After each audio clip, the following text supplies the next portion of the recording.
The Washington Times is a very well-known newspaper company that is based in Washington, D.C. Now, being a really popular newspaper company, nobody would expect that this company was founded by a cult leader, right? Well, it was. And also, many other companies have distorting backstories just like this one. So without further ado, let's just get right on into it. The Unification Church, also known as the Moonies, which is named after its founder's son, Myung Moon, was around in the 1970s. It was known as a strange religious movement. They would hold really weird wedding ceremonies, which I won't be getting into. Moon thought that he was the incarnation of God, which led to Europe banning him due to them thinking he was a cult leader. Moon said that the whole world is in my hand and I will conquer and subjugate the world. Moon would try to grow his religion, however he would start his own business. These businesses would be funded by his followers, and these businesses would be about them making guns, growing tea, selling items to tourists, and he ran a hotel in North Korea. Eventually in 1982 he would start the Washington Times and put billions of dollars into it. He would say that the newspaper company would be the instrument in spreading the truth about God to the world.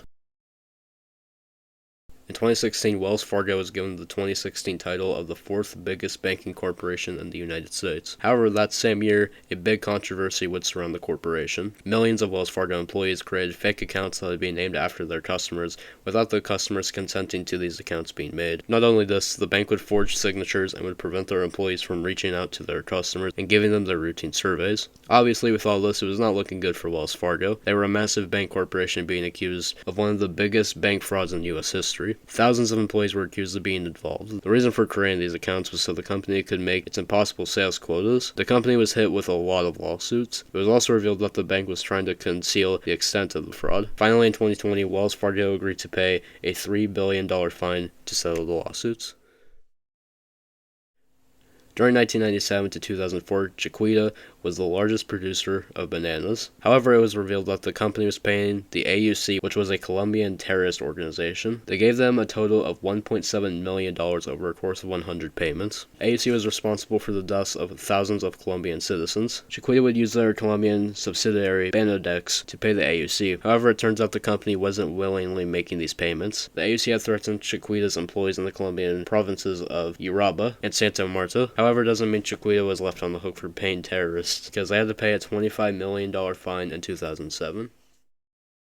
In August of 2016, a new smartphone by Samsung was released called the Galaxy Note 7. Now, there would be a tiny problem owners would have to deal with when getting this phone, and that would be that the phone would explode in the person's pocket. There are 35 reports of this happening to people. Now, this seems bad enough, but it gets worse. The number of cases of this happening skyrocketed, and it got so bad that Samsung recalled the 1 million sales for this phone. Samsung would give people a refund or a replacement phone for their new phone exploding. However, some of these phones that were given to people exploded too. Eventually, Samsung put out a statement that all Samsung users should shut down their phone to save themselves from a phone exploding in their pockets. This incident really hurt Samsung's use. It was so bad that Samsung lost 96% in profit from their mobile devices. 50% of users who use the Galaxy Note 7 would move to Apple. On May 7, 2016, a man named Joshua Brown was using the autopilot feature on his Tesla Model S. He was driving in the town of Williamston, Florida at over 70 miles per hour. It was reported that Brown didn't have his hands on the wheel, and for that reason, he collided with a truck. Unfortunately, the speed that the car was going when it hit the truck caused Brown's death. However, it was revealed that during Brown's drive, that lasted 35 minutes. He only had his hands on the wheel for 25 seconds of the drive. A spokeswoman for the Tesla, Keely Soprizio, said that the company's autopilot feature does not allow the driver to abdicate responsibility. The family of Brown did not press any charges against Tesla. And that's about it for this video. Thank you all for watching. I'm pretty sure it's probably going to be a pretty short video, but overall this video was really interesting to make and I really enjoyed making it. And now time for a small announcement at the end of this video. So, with this video, I did something different.